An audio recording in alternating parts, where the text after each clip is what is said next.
اللهم صل على سيدنا محمد وآله في الأولين وصل على سيدنا محمد وآله في الآخرين وصل على سيدنا محمد وآله في الملأ الأعلى إلى يوم الدين. اللهم أنت ربي لا إله إلا أنت خلقتني وأنا عبدك وأنا على عهدك ووعدك ما استطعت أعوذ بك من شر ما صنعت أبوء لك بنعمتك علي وأبوء بذنبي فاغفر لي فإنه لا يغفر الذنوب إلا أنت.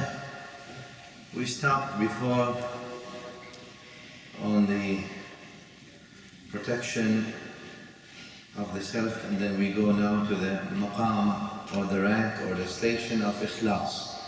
طبعا Ikhlas, as you all know,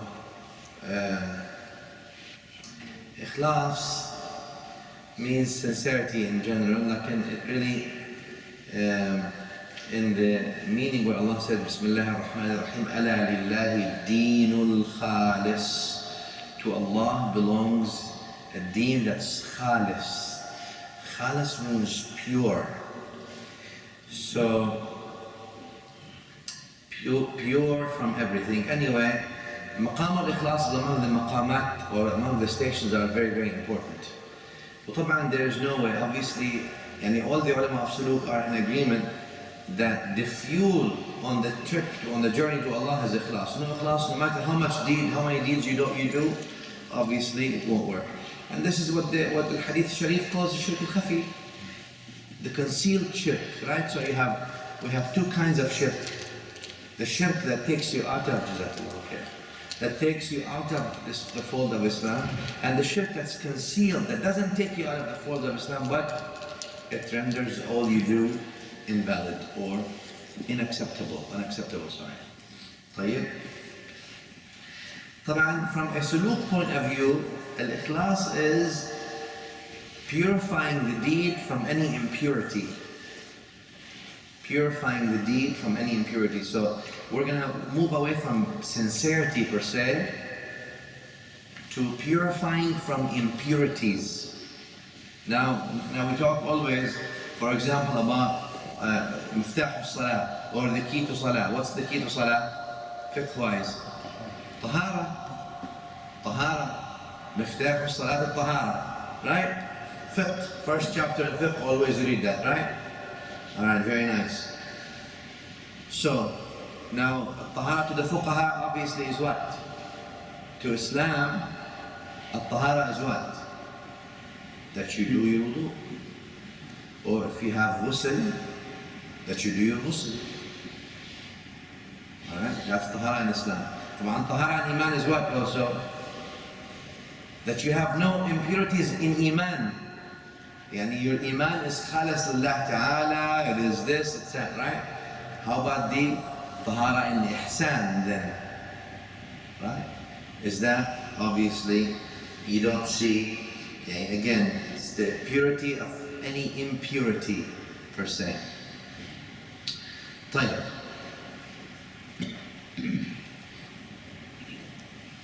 Ikhlas means purifying the deed from any impurity. Impurities could be in the deeds, for example, showing off. Could be you do something for other people, etc., etc. Let's go through the first, or the three levels. The first level of Ikhlas is that a blindness from seeing the deed or the acts of worship, or not seeing the acts of worship after you do them. Or let me rephrase that. Perfecting your amal, your deeds and acts of worship, then not seeing them. Perfecting them, then putting them behind your back. Alright, that's important. That's the first thing. Because again, we've talked about that many times. What's the point? Are you supposed to do amal? Of course. Without amal, you're not going to get anywhere. Why? Because Allah asked you to do amal. Bismillah ar-Rahman ar-Rahim. وَقُلِ اعْمَلُوا. You have to have deeds. If you have no deeds, you're not going to go anywhere. The namaz is not dilki, don't do it in the heart, khalas, done. Like, you have to do the namaz perfectly. You have to perfect your things. Because the way to Allah subhanahu wa ta'ala is the sunnah of Sayyidina Rasulullah sallallahu alayhi wa sallam, and Nabi sallallahu alayhi wa sallam. Sunnah is clear. فَمَنْ رَغِبَ عَنْ سُنَّتِي فَلَيْسَ مِنِّي. Who does not follow my sunnah is not from me. Alright. So, then the point is that you perfect your amal, your deed, and then in one level you belittle it. In the real level, you don't see it at all. How does it mean you don't see it? Does it mean you don't brag about it, even though it may be the best deed you've ever done? Exactly, one. What else? That you don't believe that you're worthy a reward for what you did, for the best deed you did, that you don't have a belief in you that you're worthy of a reward for it. Let's say you came, an opportunity, Allah drove an opportunity right before your door, it knocked your door. Opportunity being part of building a masjid, let's say, or being part of helping or doing something. And you had $100,000, you took the $90,000 and you gave it, and you left yourself $10,000. That's a big sacrifice, giving 90% of your total net assets. If you did that for Allah, Ikhlas entails that you don't think and believe that you deserve a reward for what you did.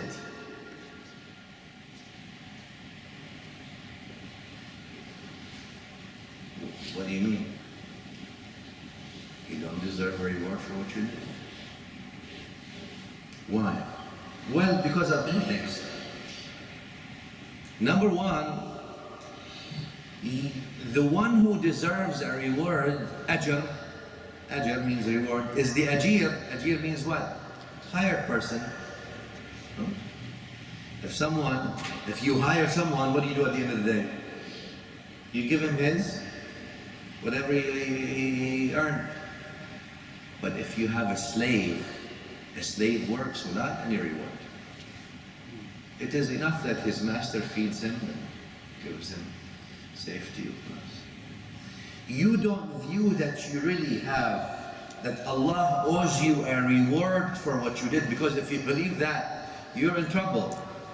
In the sense, from an Ikhlas point of view, from a fine Ikhlas point of view.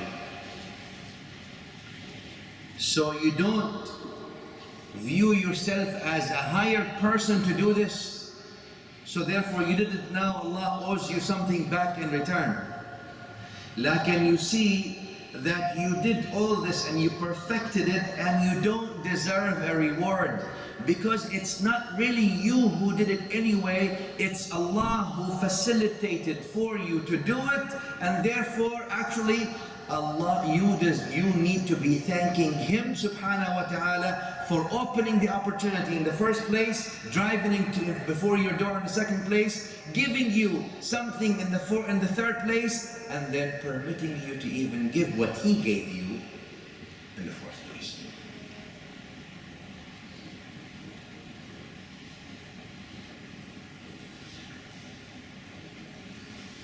So then the first thing, again, the first level of Ikhlas is doing what? Is not seeing the deed. Once you see the deed, what do you say? Ya Allah, I've been giving zakah for the past 5 years now, alhamdulillah, 2.5 exactly. Sometimes I even give 2.6. No. We deal with Allah subhanahu wa ta'ala. I've been praying Ramadan, fasting Ramadan, praying, you don't want to say you owe me because lack of adab, but that's the intention in a sense. Al-Ikhlas is that you take your deed, you perfect your deed, and then you take it out of the equation. Totally out of the equation. Once you perfected it, you need to perfect it. Not just do a sloppy job. Once you perfect it, you take it out. Why? Because you are Abdullah. You are Abd of Allah. You are slave of Allah subhanahu wa ta'ala. Now, Again, once you see any deed that you do, any good deed you see it. Once you see the deed, you don't see anything else. You want something for the deed. Now, it's things that may help you is that you realize that no matter how much you perfect your deed, it's not acceptable per se, or it's not good enough per se. How so? How much can you perfect your deed? يعني your deed, or Sayyidina Umar radiallahu anhu, or Sayyidina Abu Bakr radiallahu anhu. والنبي صلى الله عليه وسلم, and you all know hadith Muslim, لن يدخل أحدكم عمله الجنة. None of your deeds will make him enter Jannah. Not even Abu Bakr's and Umar's. يعني these big people, giants. قالوا ولا أنت يا رسول الله صلى الله عليه وسلم. How about you, ya Rasulullah? Not even you? He says, not even me, not even my deeds. Except that Allah has given what has already granted mercy. Yeah, Nabi sallallahu alaihi wasallam is the best worshipper of Allah subhanahu wa ta'ala. What does it mean, not even my deeds? Yani because Allah subhanahu wa ta'ala, no one can thank him enough. No one can thank him enough. Even the best of the creation sallallahu alayhi wa sallam tries to do, and says in hadith of Sayyidah Aisha, أَفَلَا أُحِبُّ أَنْ أَكُونَ عَبْدًا شَكُورًا, shouldn't I be a thankful slave, etc., etc. But he still views himself sallallahu alayhi wa sallam as falling short. He views himself with his ibadah as falling short from giving Allah subhanahu wa ta'ala due praise. Though he is the best worshipper of Allah, the closest of the creation to Allah, the most beloved of the creation to Allah. So then you look, the way you see this is not where the deed comes from. It came from me, I did the best. Hey, I had 100,000, I gave 90,000, what do you want me to do? I mean, you know, you're lucky now if people from 100,000 give you $9, not 90,000. No. This is reality. We'll show you the box.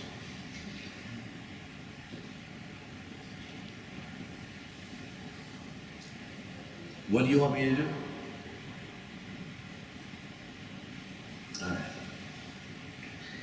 You don't see where the deed is coming from, you see where the deed is going to. You don't see yourself that you're doing the best you could. If you see, hey, I gave 90%, that you see that's something big for you. But you see, where is that deed going to? Who are you presenting the deed to? If you're giving it to Allah subhanahu wa ta'ala, hey, then you need to look at those who were competing in giving to Allah subhanahu wa ta'ala. That's where you measure up there.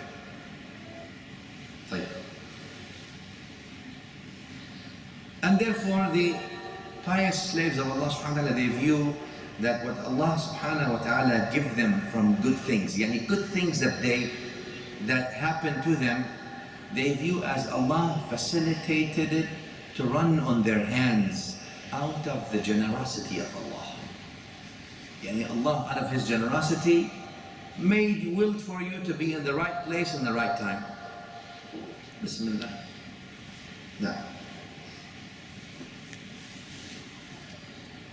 the second thing in still the first layer in the maqam of Ikhlas is that one needs to absolve themselves from expecting reward in the dunya or in the akhirah, both. Absolving yourself from the expectation of reward for the good deed that you did. Why? You're still hooked on the deed. You still see the deed. You say, alright, Allah will not give me anything in the dunya, but He will give me in the akhirah. Again, the point of Ikhlas is what? Take out all these things. You do good deeds because that's pleasing to Allah subhanahu wa ta'ala. That's good enough.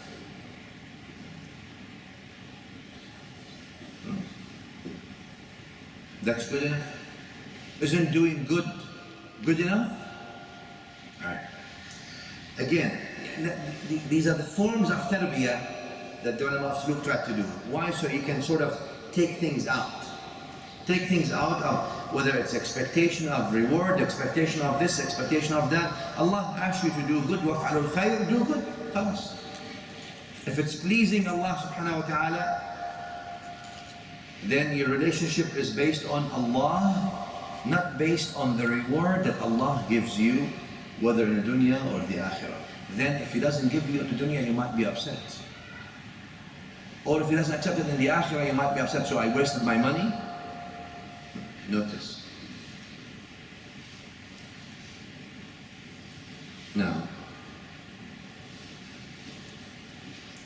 the third level in the first maqam of Ikhlas helps you again to calibrate Ikhlas. What is it I'm doing this deed, whether giving efforts or money or praying or whatever you're doing. What is the point of it?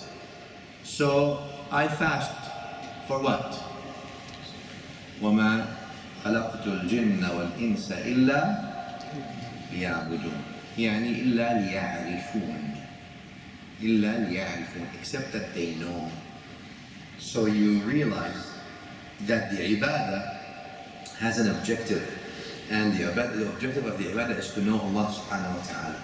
If you know Him, you have taqwa of Him. If you don't know Him, no matter what you say, you won't have taqwa. Right?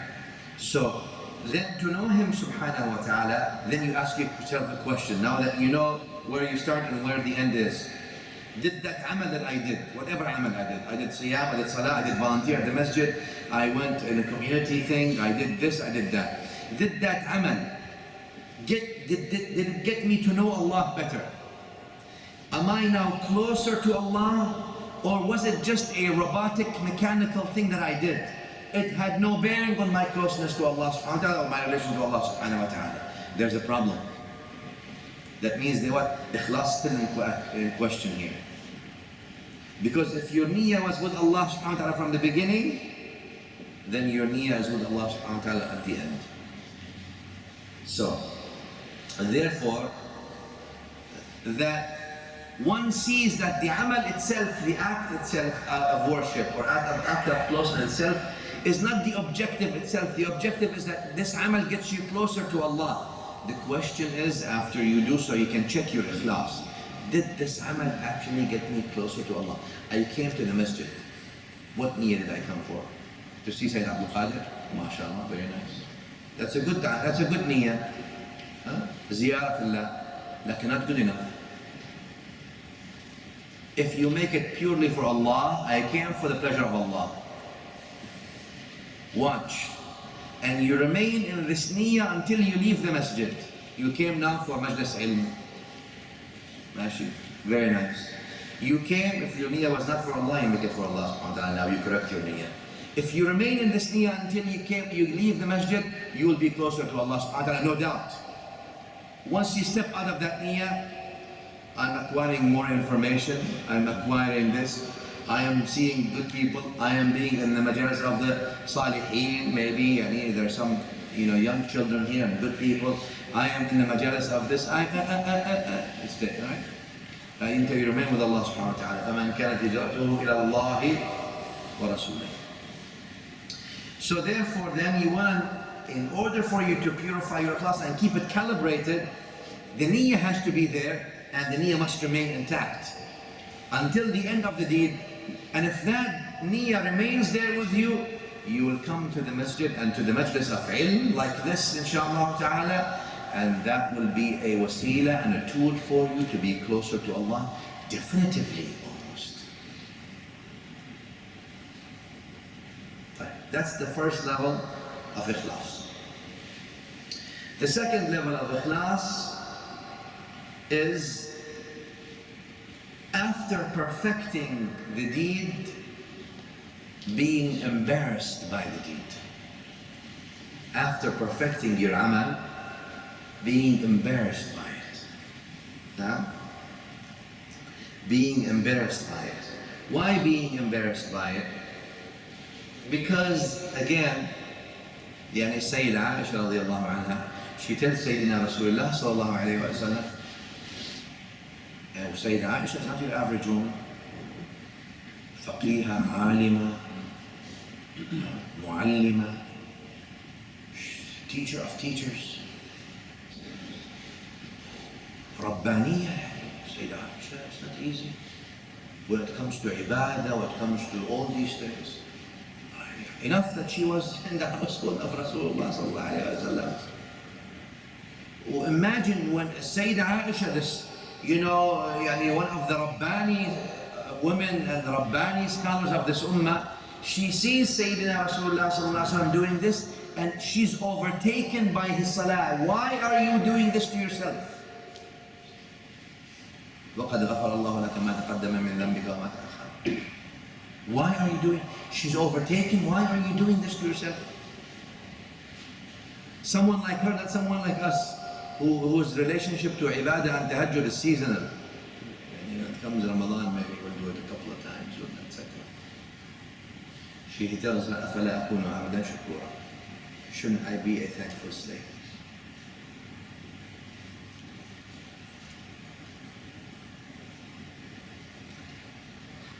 Another thing also,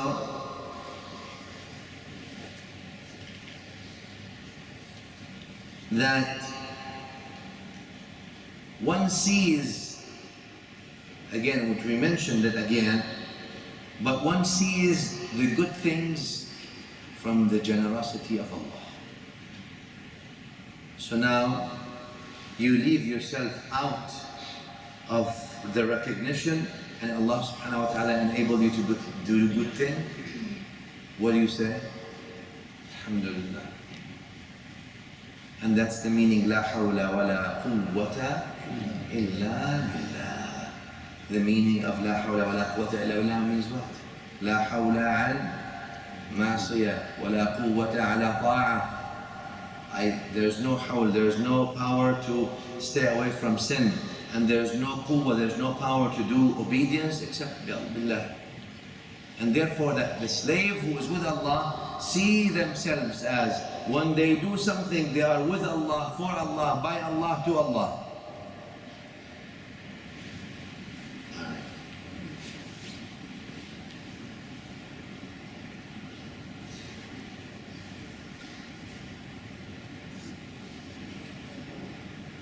Allah. And the last thing, obviously, in Ikhlas, or the last level in Ikhlas, is freedom. So you break the shackles. So now first, you belittled, you don't see the work. You do the work, you don't see the work. Then you see facilitation. You see the work that you do as Allah facilitated for you to do it. The last level of Ikhlas, you don't see anything but Allah. So Ikhlas, they say, the last level of Ikhlas is khalas, which means emancipation. You're not seeing, you're doing the deed, but you don't see the deed, but you see your path. You're not seeing that you did it, but you see that Allah facilitated it for you, so you're seeing the facilitation and all these things. Until, obviously, you really don't see anything. Because nothing is important for you to see. What's important for you to see? فَوَلِّ وَجْهَكَ شَطْرَ الْمَسْجِدِ الْحَرَامِ. Put your face towards that direction. And that's very important. Obviously, they call that emancipation. So you are you and your heart with Allah subhanahu wa ta'ala al-qadir al-haqq, not with the manifestation of Allah's qudra. You're not dazzled and amazed by the manifestations of Allah's qudra, rather than Him, al-qadir himself, al-qadir himself.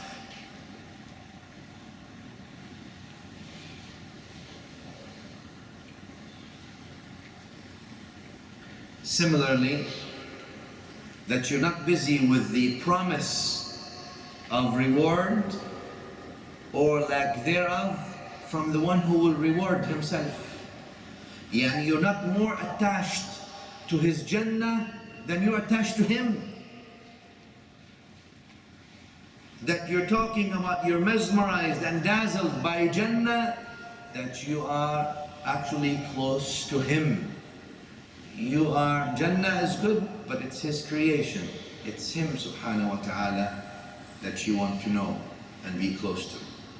And then He gives you Jannah, or whatever He gives you, then you're pleased.